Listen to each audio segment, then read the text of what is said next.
The announcement echoed coldly through the speakers, blending with the rumble of rolling suitcases across the marble floor of JFK. But in the midst of the rush, one unexpected moment froze the entire first-class cabin. Seat 2A, the coveted window seat often seen as the throne of the cabin, had been taken, and the woman occupying it dared to look straight at the rightful passenger and calmly say, "You must be mistaken." Amara Blake stopped, her steps locked in place, her breath steady, but her eyes flashing sharp as steel. At just 42, she carried the aura of someone who had fought through 1,000 silent battles. The ivory blazer draped perfectly over her shoulders, her cropped hair sleek and modern, and her gaze so piercing it made people wonder who she really was. To an ordinary passenger, she looked like any elegant businesswoman. But in her handbag, along with her passport and boarding pass, was a key to power no one could imagine. Sitting in 2A was Whitney Carlyle. Blonde hair pinned neatly, crimson lipstick, icy blue eyes, scrutinizing everything before her. A Vuitton bag dangled from the armrest as though claiming ownership of the seat. Whitney did not need to ask questions or check closely. One glance was enough for her to assume Amara did not belong there. "Excuse me, this is my seat. My boarding pass clearly says 2A. Amara held out her pass, her voice even, low and steady. Whitney smirked, laughing as if she had just heard a joke. "Oh, darling, I'm already sitting here. They'll find you a seat more suitable. Surely there's something back there." The word suitable landed like a slap. Passengers nearby shifted uncomfortably. A man coughed into his fist, masking his disapproval. A woman clutched her child closer, avoiding eye contact.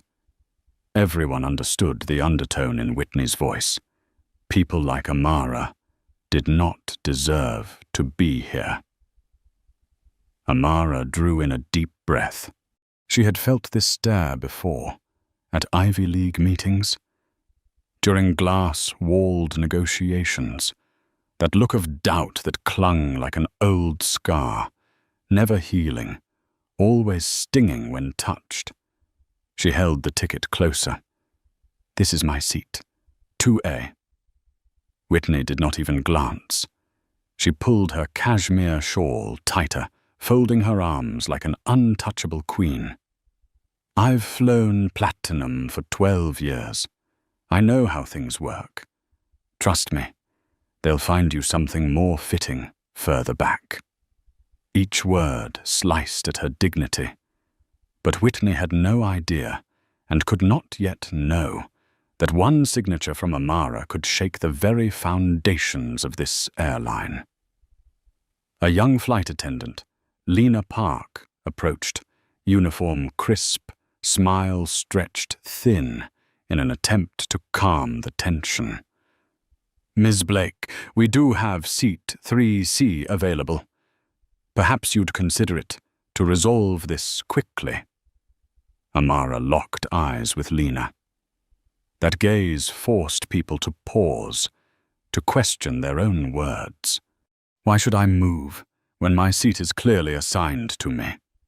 Her voice was low, not loud, but sharp as polished steel.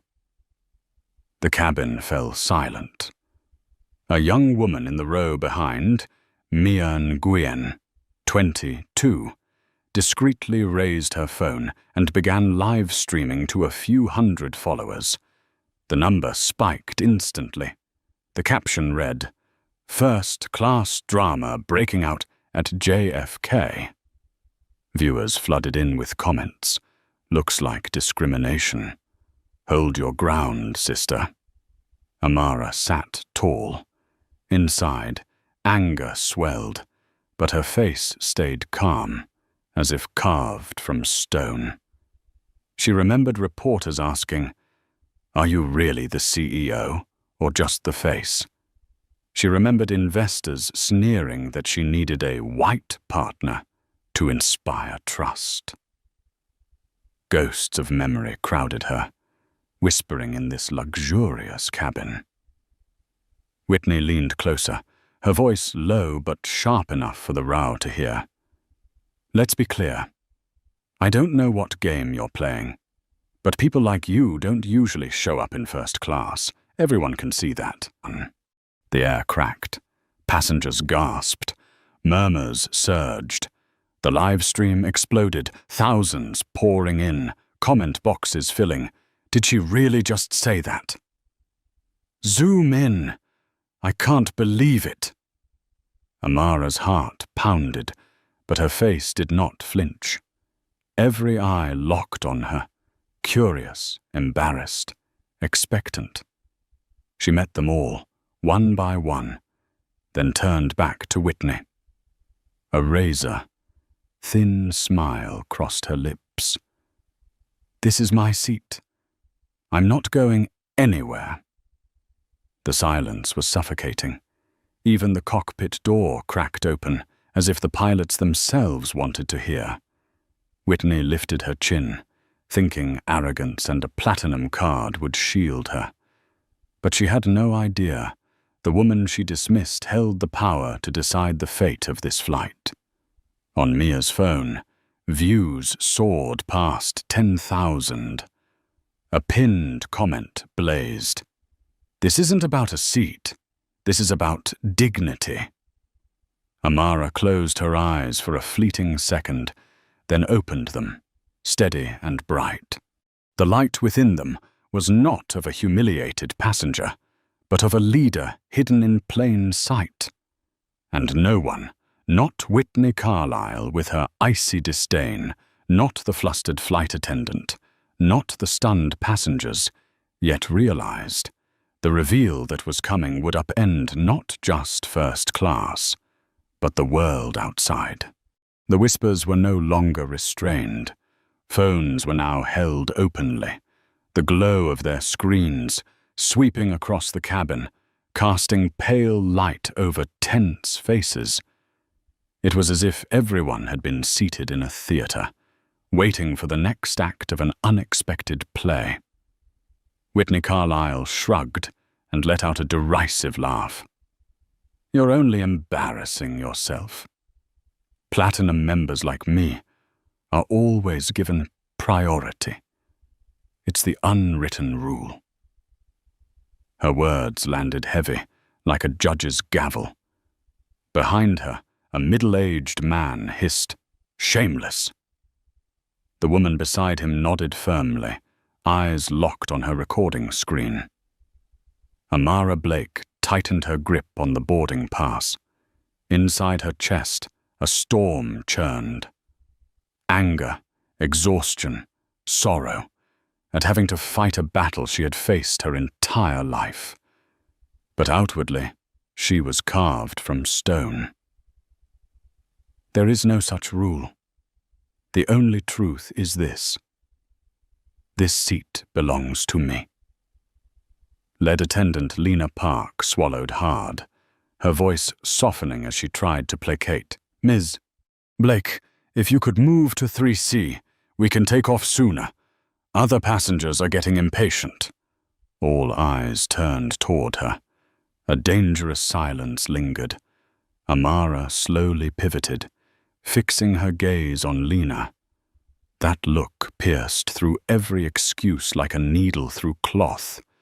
"You are asking the rightful passenger to give up her seat to the one who stole it. That is not a solution. That is surrender." The words echoed through the cabin. An elderly couple nodded, murmuring, "She's right." A young man whispered, "This is blatant discrimination." Whitney scoffed, her voice sharp and mocking. "Oh, please. It's just a seat. You're acting like the world is ending over something so trivial." But Amara's reply froze the air. "Yes, It is just one seat. But how many times in our lives have we been told to stand so someone else could sit? How many times has dignity been dismissed like a worthless boarding pass? Breaths quickened. A woman in row 4 whispered, "She's speaking for all of us." Meanwhile, Mia Nguyen's phone buzzed wildly. Viewers surged. 15,000, 20,000, 30,000. Comments poured in like a storm. "Stand your ground, sister. We've lived this too. It's not just a seat. It's a system." Whitney's brow furrowed as she realized support was tilting toward Amara. Her jaw tightened, her voice sharp with venom. "Do you even know who I am?" Amara tilted her head, a faint smile tugging at her lips. "Not yet, but I will. And more importantly, you will know who I am." The cabin shivered. It wasn't loud. It wasn't dramatic. It was a prophecy, laid down like stone. Up front, Captain Rafael Morales had just been briefed by Lena. He frowned, sighing heavily. In 30 years of flying, he had weathered storms, engine failures, crises mid-air, but rarely had he seen a cabin stretched this taut over. A single seat. He decided he would step out and address it himself. The cockpit door opened. He emerged, tall and broad, shouldered, silver streaks in his hair, his voice steady. "Good evening, everyone. I understand there's an issue with a seat." Whitney straightened immediately, her tone dripping with false victimhood. "Captain, thank goodness you're here. I requested this seat earlier. That woman is causing trouble. She refuses to move so this flight can depart." Amara remained still, as if testing how far the farce would go. Every eye in the cabin bore down on the captain as he took the boarding pass from her hand. Seat 2A, Amara Blake. Clear, undeniable. Relief swept the cabin for a brief moment, only to freeze again when Morales spoke. "It's true, this is your seat, Ms. Blake. But to save time, perhaps you might consider moving to 3C. A wave of outrage rippled. Older passengers shook their heads. A young man cursed under his breath. Several phones were raised higher, recording every word. Amara lifted her chin, her gaze fixed firmly on the captain. "So the one who is wrong is rewarded, and the one who is right is forced to lose? If that is so, then let us be honest. This is not customer service. This is favoritism." Her words cracked through the cabin like thunder, and in that charged silence, a woman's voice rang out from row 3, clear and unwavering. "Excuse me, I'm Elena Vasquez, a journalist with the Washington Post. I have documented this entire incident. What is happening here is a public civil rights violation." Gasps erupted. Whitney's face drained of color. Morales stiffened. Lena froze. Amara did not need to add another word. A faint smile curved her lips, and with it, she delivered the message. To the cabin, to the thousands watching online, that the real storm had only just begun. Within 10 minutes, the first-class cabin had transformed into a public stage. Every phone held aloft was no longer discreet, but burning like a torch. Passengers were no longer pretending to read newspapers or scroll iPads. They angled their cameras, capturing every glance, every word. And in the back rows, Mia Nguyen had suddenly become an accidental field reporter. "We are live from JFK, Aurelius Air. Do you see this? This is discrimination happening right before our eyes." Her voice trembled, but rang clear, the live stream shaking as a storm of comments poured in. The viewer count surged. 50,000, 80,000, 120,000. Comments scrolled non-stop. "She has to hold her ground. This is disgusting. Record it. Record it. This is living proof." Whitney Carlyle began to lose her composure. Her face flushed red, her shrill voice cutting through the air. "This is outrageous.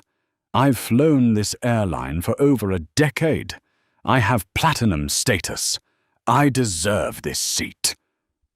Amara did not answer. Just one calm gaze, and within that silence lived the weight of a mountain, built from years of endurance. Her silence itself was a declaration. Captain Rafael Morales wiped sweat from his brow. He knew every word, every gesture of his was now being broadcast onto hundreds of thousands of screens beyond the cabin. The more uncertain he appeared, the more he found himself trapped in the snare of his own bias. Suddenly, an elderly woman in row 4 cried out, "She's right! We are witnessing blatant injustice!" Voices followed in unison. "That's right! We demand fairness. Why are you asking her to move?" The force of the crowd surged like a tidal wave. Those who had stayed quiet now raised their heads together. Some gave thumbs up to the cameras, others nodded firmly. Some gripped their armrests with eyes blazing with support. Whitney whipped around, her voice cutting like glass. "You don't understand. She doesn't belong here." The words were gasoline on fire. The live stream exploded. The phrase, "people like you," was clipped, pinned, and tagged with hashtags. Hashtag seat for respect, hashtag you, people flight. In less than 20 minutes, the video crossed 200,000 views. Twitter erupted. TikTok spun trends. Major accounts reposted endlessly. Tweets, clips, and slogans shot out of the cabin like arrows, piercing the heart of the online world. And through it all, Amara remained by seat 2A. Her back straight, her gaze unwavering. Inside her heart pounded like a drum. She remembered presenting to a boardroom of silver-haired men, remembered the sting of a journalist asking if she was truly a CEO or just a decorative face. Those ghosts pressed down, layering into this single moment. A moment small in scale, yet heavy with a lifetime of struggle. Elena Vasquez of the Washington Post continued recording, her voice steady and precise.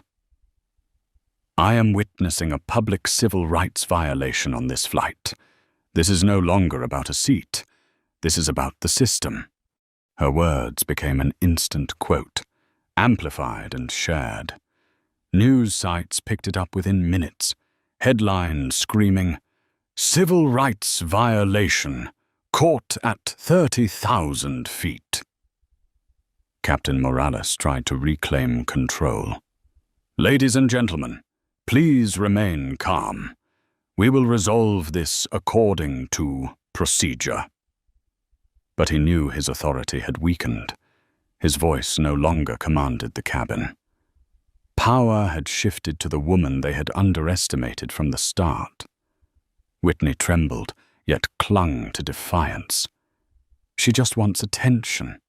Trust me, the airline will side with loyal customers like me, not someone who just happened to buy a first-class ticket."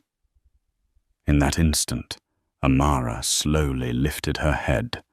Her eyes glimmered with something unreadable. She didn't shout. She didn't rage. She simply said, softly but firmly, "Sometimes silence is a weapon, but today I will not be silent." The cabin erupted. Passengers leaned forward. Phones buzzed non-stop. And outside that sealed cabin, social media had already turned into a storm. The whole world, every gaze, every click, was now fixed on one woman standing beside seat 2A, Amara Blake. And they did not yet know. This storm had only just begun, because her true identity was still the blade hidden in its sheath, waiting to be drawn. The first-class cabin, once accustomed to the soft chime of crystal glasses, now echoed with words sharp as a blade. Whitney Carlyle ground her teeth, eyes blazing, and spat out venom-laced syllables. "People like you don't belong here." A deadly silence fell over the cabin. No more murmurs, no more tapping on phones. Only the sound of strained breaths and racing heartbeats from dozens of witnesses. Then, like a delayed explosion, gasps broke out. "Oh my God! Unbelievable!" In row 3, Elena Vasquez of the Washington Post tightened her grip on her recorder, her eyes flashing. This was no slip of the tongue. It was living evidence, the mask torn away, a crack that could never be sealed. Mia's phone buzzed non-stop as the live stream surged past 300,000 viewers, comments flooding like a torrent. Did she really just say that? Pure discrimination. This is history in the making. Record it now. Amara Blake stood unmoving, her spine straight as a pillar in the storm. Her heart pounded violently, yet her face remained calm, almost cold. Her eyes swept across every face, some bowed in shame, others frozen in fear, a few meeting hers with solidarity. She remembered a shareholders' meeting the year before, when an investor had asked bluntly, "Are you sure you have the experience to lead, or were you chosen because of your race?" That wound had never healed, and now it stared her in the face in the form of Whitney. Amara drew in a breath, then answered in a low, steady voice, "This is not just about a seat. This is about dignity. And I will not move." The words were brief, yet sharp as an arrow slicing the air. A woman in row 4 whispered, "Yes." A young passenger gave her a thumbs up. No one could pretend not to see any more. Whitney gave a shrill laugh, her voice straining to cover her falter. "God, you're making a fool of yourself. Platinum members like me have always been valued here. I deserve this seat more than you." But her tone trembled, stripped of the certainty it once carried. The tide had shifted. The crowd was no longer on her side. Captain Rafael Morales, still standing in the aisle, locked his eyes on Amara. He wanted order. He wanted the flight to depart. But the weight pressed heavy on him. He knew every word he uttered now could be clipped, shared, turned into evidence.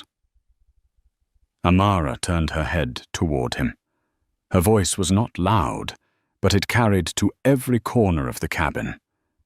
"When the one who is right is forced to step aside, and the one who is wrong is rewarded, that is not fairness. That is prejudice." Morales swallowed hard, his hand tightening on the seat back. Passengers stirred, murmuring, phones lifted higher, all waiting for his response. Elena Vasquez seized the moment, her voice cutting like steel. "Captain, will you stand to protect the passenger with a valid ticket, or will you protect prejudice?" The challenge landed like a hammer blow. Morales did not answer at once, sweat beading on his forehead. Never had he been cornered like this. Whitney rushed to fill the silence, her words shrill but shaky. "She's just trying to get attention. I'm a loyal customer. I know the airline will side with me." Amara turned back slowly, her eyes cold as ice. And for the first time, a faint smile curved her lips, razor, thin as if etched into the air.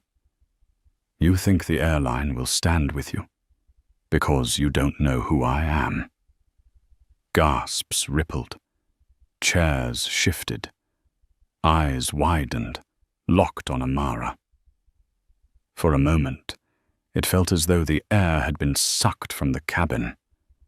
A hidden truth was beginning to surface, like a blade being drawn from its sheath.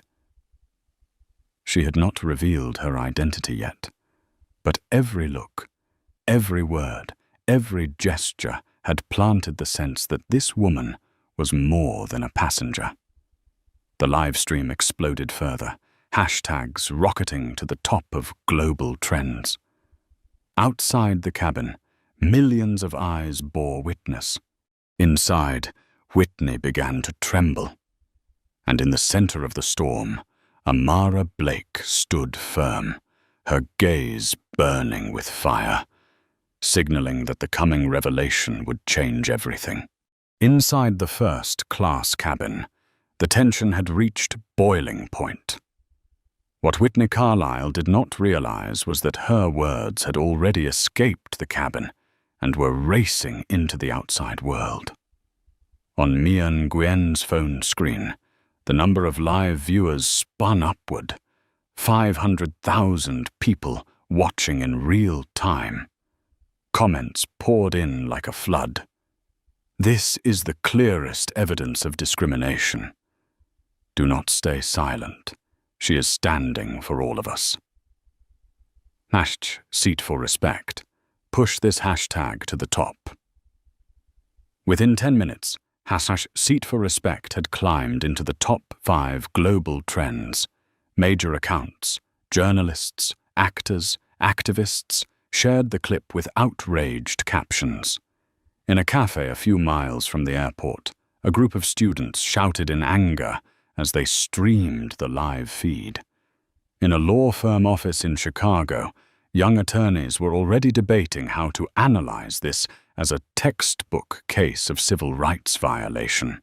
In millions of living rooms, dormitories, and hallways, eyes were glued to screens, unable to look away.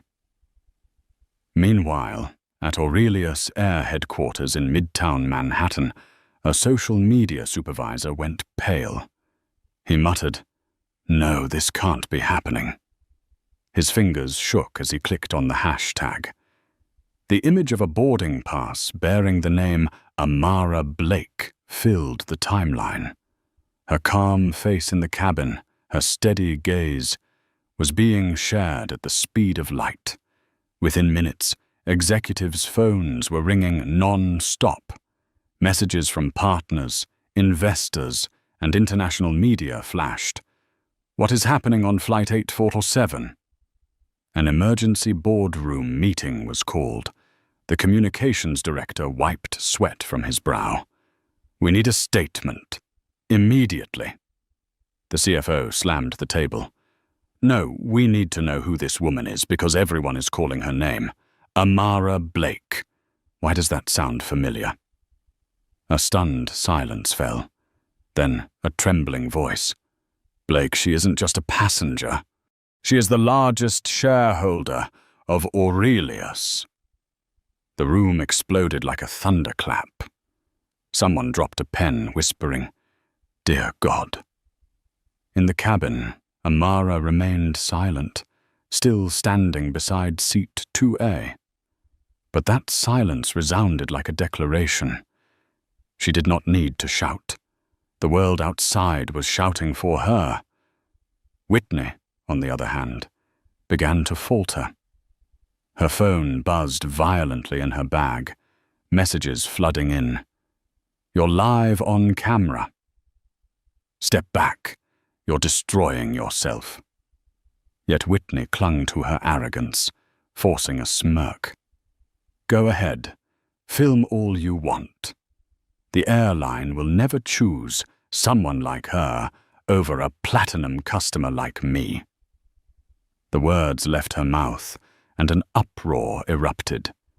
This time, it was not whispers, but public outrage. A passenger stood abruptly. "Enough. We cannot stay silent any longer." Another raised a phone directly at Whitney, eyes burning with anger. Mia whispered into the live stream. "Do you see this?" She still believes her privilege will save her. The viewership hit 800,000. Comments scrolled at lightning speed. "Arrogance. This will be a historic downfall." In that moment, Amara closed her eyes briefly. Her breath was steady, but her heart raced. All the years of enduring doubtful stares, all the times she had been underestimated, now converged into this single instant. She opened her eyes, met Whitney's gaze, and spoke in a voice low but unwavering. "You think the airline will stand with you, but you don't realize this storm has already left the cabin. The whole world is watching." Whitney froze. For the first time, the confidence on her face cracked. And just then, the cockpit door swung open. Captain Morales reappeared, his face ashen. He had just received an urgent alert from the ground. Millions of people were watching live, and the board of directors was in full alarm. Panic flickered in his eyes. He understood this was no longer about a seat dispute. This was an earthquake that could swallow the entire airline, and his own career with it. The sound of frantic typing on phones still echoed across the cabin, like the chaotic orchestra of a storm of public outrage. Mia Nguyen's livestream had already surpassed 1 million viewers. Yet while the entire world buzzed, Amara Blake remained silent. That silence was not weakness. It was a form of power. She calmly lowered herself into seat 2A, placed her handbag neatly on her lap, and pulled out her phone. The screen lit up. An unfamiliar application appeared. Not Instagram, not Twitter. A blue icon with the insignia of Aurelius Air Internal Command. Her fingers moved quickly, entering a sequence of characters. The words flashed across the screen. CEO, access verified. A passenger nearby gasped. "What is that? Why does her phone have the interface of the airline's command system?" Cameras immediately zoomed in closer. Mia focused her live stream, and the online audience erupted. "Oh my God, did she just hack into the system? Impossible. Only top executives have that clearance. Who is she, really?" Whitney Carlyle, still trying to maintain her composure, forced a laugh. "It's just a childish trick. Anyone can fake an app. She just wants attention." But her voice shook, stripped of its earlier certainty. At that very moment, Captain Rafael Morales' radio crackled. "Flight 847, this is ground control. Override from corporate authority. Requesting immediate return to gate." The cabin shook with shock. Morales froze, his eyes widening at Amara. He understood. Such an order could only come from the highest authority in Aurelius. Every gaze turned toward Amara. She lifted her head slightly, her expression calm, the corner of her lips curving like a blade slicing through the air. And for the first time, she spoke, her voice cutting through the breathless silence of the cabin. Perhaps it is time I introduced myself. I am Amara Blake, majority shareholder and chief executive officer of Aurelius Air. Which means, Mrs. Carlyle, this seat is not only mine, this plane is mine as well. The cabin erupted. Gasps, cries, the relentless clicking of phones filled the air.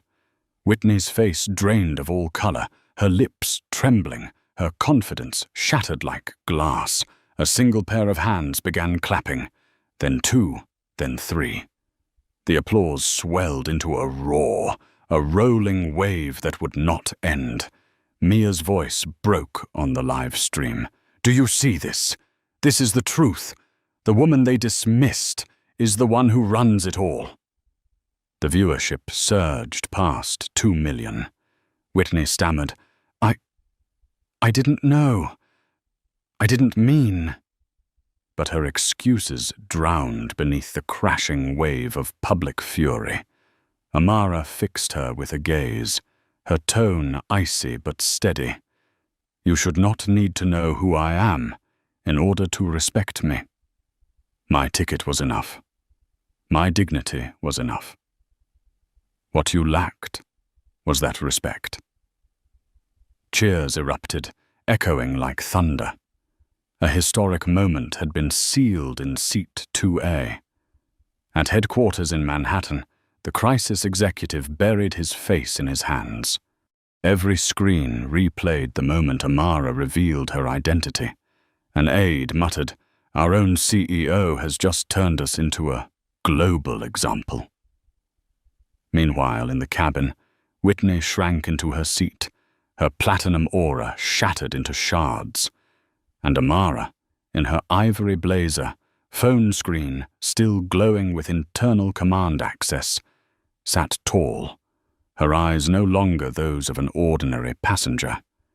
She had become the center of the world, an unthinkable reversal, revealed in an instant. The thick glass doors of Aurelius Air headquarters in Manhattan seemed to tremble, as if they too had heard the explosion from first class. The moment Amara Blake revealed her identity, the financial markets shook. Giant trading screens glowed red as Aurelius stock plunged 12% in just 15 minutes. Analysts were stunned. Phones rang without pause. What is happening on Flight 847? Did their CEO just live stream exposing her own company? News spread faster than a plane could take off. In the emergency boardroom, the CFO hissed through clenched teeth. If we lose the $5 billion logistics contract with Nexora Tech, this company is finished. The communications director went pale. No one cares about contracts. The world only cares about that clip of her saying, "This seat, this plane is mine." It has already passed 5 million views. Inside the cabin, Whitney Carlyle sat as though strapped to an electric chair. The phone in her pocket buzzed violently, but she dared not take it out. Messages from friends, colleagues, even from the board of her family's real estate firm, were certainly flooding in. Her face drained of all color. Her lips trembled. The woman who once believed platinum was a shield of power had now become the symbol of arrogance, crushed. Passengers began to shift openly. A man stood, looking directly at Whitney. "You should apologize." A woman raised her phone high, her voice sharp. "Everyone heard what you said. You cannot deny it." Whitney stammered, I didn't mean. But her excuses sank into silence, no one willing to listen. Meanwhile, Amara sat still, back straight, eyes deep and unflinching. She no longer needed to say a word, because the public had spoken for her. Applause broke out, spreading like a wave across the cabin, swallowing every protest. Elena Vasquez, the seasoned journalist, scribbled quickly in her notebook. A black female CEO flips the script on her own flight, a moment that changes the airline industry. She knew this would be front page by morning. Mia Nguyen kept streaming, her voice trembling with emotion. We are witnessing history, from one seat to a revolution. The viewer count surged past 3 million. The hashtag #SeatForRespect hit #1 worldwide. In Washington, a congressman tweeted, "If even the owner of the airline is treated this way, what chance does an ordinary passenger have?" The tweet was shared 200,000 times within an hour. In living rooms across the country, parents pointed at the screen and told their children, "See that? Courage is not staying silent. That is respect." Back in the cabin, Whitney finally dropped her head, burying her face in her hands. The whispers around her cut like knives. That's the woman who thought she was untouchable. Amara looked over, neither smiling nor raising her voice. She spoke with calm finality. The price of arrogance is self-destruction. Just one sentence, but it rang like a final bell. Whitney had nothing left to cling to. Outside, at Aurelius' headquarters, executives scrambled to find a way to salvage the disaster. But they knew the truth. This crisis was no longer in their hands. It was in Amara's. The woman they had forgotten was the true owner all along. The storm that erupted from Seat 2A had now spun far beyond control. It was no longer just a viral clip, but had turned into a political and economic earthquake. In Washington, D.C., the headquarters of the FAA burned bright through the night. On the giant screen, the video of Whitney Carlisle uttering the words, "People like you don't belong here," played on repeat. An inspection director exhaled heavily. If even the CEO of the airline is treated this way, what about the ordinary passengers? Another answered in a hoarse voice, "We have no choice. We must launch a full investigation immediately." The news leaked within an hour. Major television networks rolled the red ticker across their screens. FAA investigates Aurelius Air for discrimination on Flight 847. On Capitol Hill, lawmakers seized the moment. A black female senator stood tall before the cameras, her voice like steel. "We will hold hearings, not just with Aurelius Air, but with the entire airline industry. This is the moment the system must be held accountable."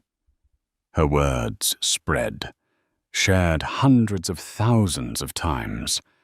Netizens added a new hashtag, #SkyForAll. The sky belongs to everyone. Meanwhile, in Europe, major airlines convened emergency meetings. The CEO of a German carrier whispered to his board, "If Aurelius falls, we may all be dragged down with it. We must prepare reform plans now." In Asia, a Japanese airline released a statement. "We pledge that every passenger will be treated with dignity, without discrimination." The movement had gone global. Back in the cabin, the passengers were no longer just spectators. They had become witnesses to history. A middle-aged man muttered, "We are no longer on a commercial flight. We are in the middle of a social turning point." Whitney sat curled into herself, her face vacant. The eyes cast on her were no longer only furious, but tinged with pity. The platinum aura had collapsed, leaving only a trembling figure, small beneath the glow of dozens of phone cameras pointed at her. Amara Blake was different. She sat upright, her white blazer still crisp, her face serene as though she were orchestrating the storm outside. She spoke little, but every gesture, every breath carried the message. This was no longer a personal dispute. This was a truth the entire world had to confront. Elena Vasquez typed furiously, knowing tomorrow's article would strike deep into the history of aviation. She glanced at Amara and thought, this woman is not just defending her seat. She is redefining the very concept of power. At Aurelius Air headquarters, panic had curdled into despair. Shares fell another 8% within the hour. Nexora Tech, their $5 billion logistics partner, sent a terse email. We are reviewing the contract. The CFO buried his head in his hands. The communications director trembled. There is no statement we can issue that will excuse this. Any apology will be crushed under the weight of the truth. Another executive blurted out, if she really wanted, she could topple this entire board tonight. Silence fell cold over the room. They knew it was no longer a hypothetical. In the cabin, Amara glanced down at her phone. A notification flashed from her personal assistant. Do you want to suspend the flight and issue a CEO statement? Amara allowed herself a faint smile, her eyes burning like fun beneath ice. She typed 3 words. Not yet. She understood that for the storm to reach its maximum force, she needed to let her opponents destroy themselves first. The final revelation was not yet due. Around her, passengers whispered, social media raged, governments intervened, and the global aviation industry teetered. And at the center of it all, Amara sat, the eye of the storm, her composure so steady it left the entire world holding its breath, waiting to see how she would strike. The plane still sat motionless on the runway, engines humming idly as they waited for orders. But every passenger knew this flight had veered onto a different trajectory. No one thought about takeoff times or distant destinations anymore.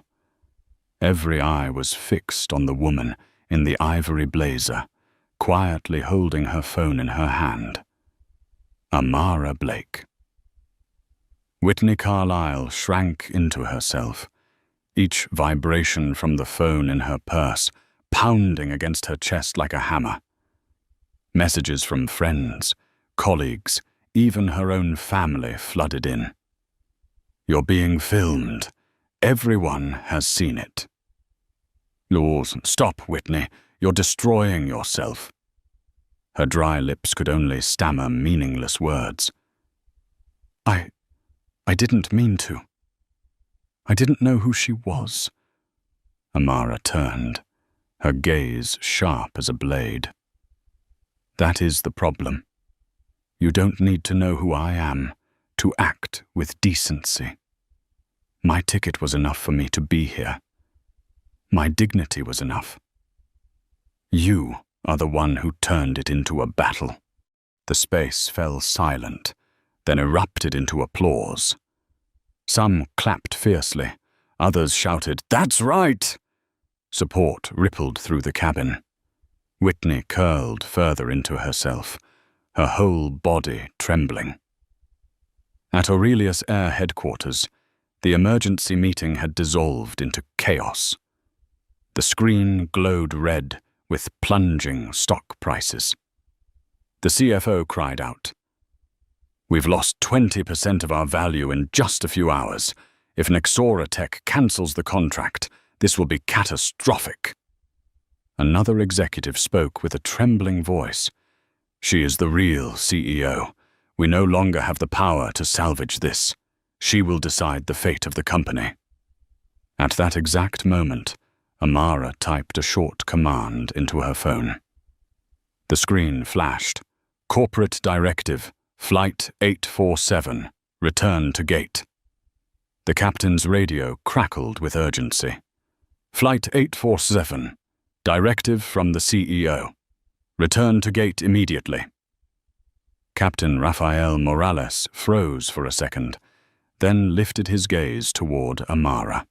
He no longer doubted it. Every ounce of authority in the airline rested in the hands of this woman. The cabin shook with astonishment. Passengers looked at one another, jaws slack. A man whispered, "She just ordered the entire flight." Mia, her live stream trembling, choked out, "This is the first time in history a CEO has issued orders directly on her own plane, before millions of witnesses." Whitney sat stunned, her hands limp. The smug smile she once wore as armor had vanished, replaced with eyes brimming with tears. I'm sorry." Her voice faded, lost in the roar of applause that surged around Amara. Amara rose, the cabin lights gleaming off her white blazer, her voice resonant, warm yet unyielding. "Apologies cannot erase prejudice, but they can be a beginning. Remember this. Platinum is not a license to insult others. Respect is the only ticket that grants anyone a seat here." The cheers thundered. The live stream soared past 5 million viewers. Hashtags, #SeatForRespect, and @AmaraBlake exploding worldwide. In that moment, Amara understood. This was no longer about one seat. This was the decisive blow. A reminder to the entire airline industry, to the entire system built on privilege and bias. She swept her eyes across the cabin, her gaze blazing. Today, we are not only witnessing a passenger keeping her seat, we are witnessing a principle. Dignity cannot be bought with reward points or platinum cards. The applause rolled like thunder, echoing from first class to economy. Even the flight crew stood frozen, eyes glistening. At headquarters in Manhattan, the communications director let his phone slip from his hand and whispered, "It's over." She didn't just defend a seat. She turned it into a declaration. And inside the cabin, Amara Blake, the woman once underestimated, now held the entire world in her hands. One decisive blow, one stunning reveal, and a wave of reform that could not be undone. The plane slowly rolled back to the gate. Outside the windows, the flashing lights of media vans were already waiting. Dozens of cameras tracking the aircraft as if it were carrying a head of state. Inside, the air was tight, every passenger aware that they had just become part of history. Amara Blake rose, her white blazer perfectly pressed, her face composed. As she stepped into the aisle, passengers stood as one, their applause crashing down like a storm. Some wept. Some held up phones, live streaming the moment. Whitney Carlisle sat collapsed, her hair disheveled, mascara streaking down her cheeks. The eyes fixed on her were no longer fearful, but bore witness to someone who had once believed herself untouchable, now crushed by her own privilege. On the tarmac, cameras flashed in a frenzy. Amara said nothing to the press, offering only a slight tilt of her head. Her silence thundered louder than any statement. Meanwhile, At Aurelius Air headquarters, the board of directors watched the tidal wave of news in stunned disbelief. Every drafted statement was useless. They understood now. Their CEO had redefined the crisis, and all they could do was follow. In the days that followed, the impact spread like wildfire. The FAA released a new directive: mandatory anti-bias training for all flight crews. Congress convened a hearing. If even the owner of the airline can be denied dignity, what chance does an ordinary passenger have? Airlines around the globe were forced to issue statements. We pledge that the skies belong to everyone. On social media, the clip of Amara declaring, "Dignity cannot be bought with a platinum card," became a rallying cry. It appeared on T-shirts, banners, and posters in windows. The hashtag #SkyForAll surpassed 50 million mentions within 48 hours. Whitney Carlyle became the symbol of arrogance undone. Her family's real estate company lost contract after contract. Her name itself became a verb in mocking memes.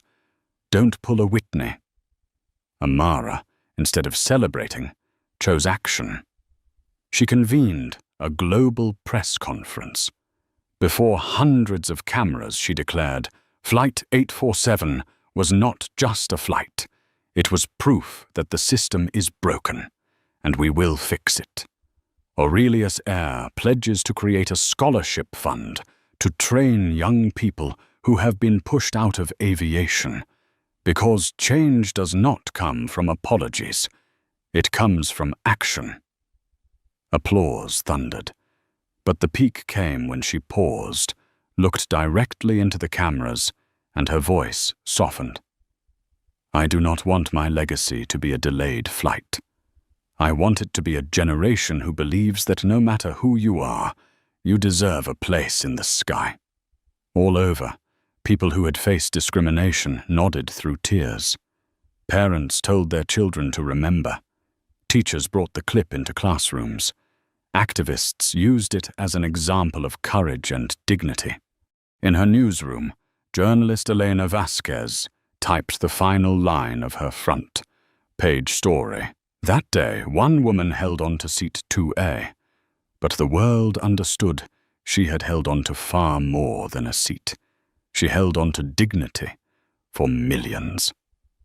In a quiet corner, Amara read a message from a young man online.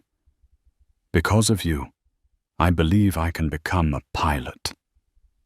A small smile broke across her face. She knew the legacy had already begun. The cabin of Flight 847 was now only a memory, but its echoes would never fade. Justice had been served, and from that justice, a new legacy was born.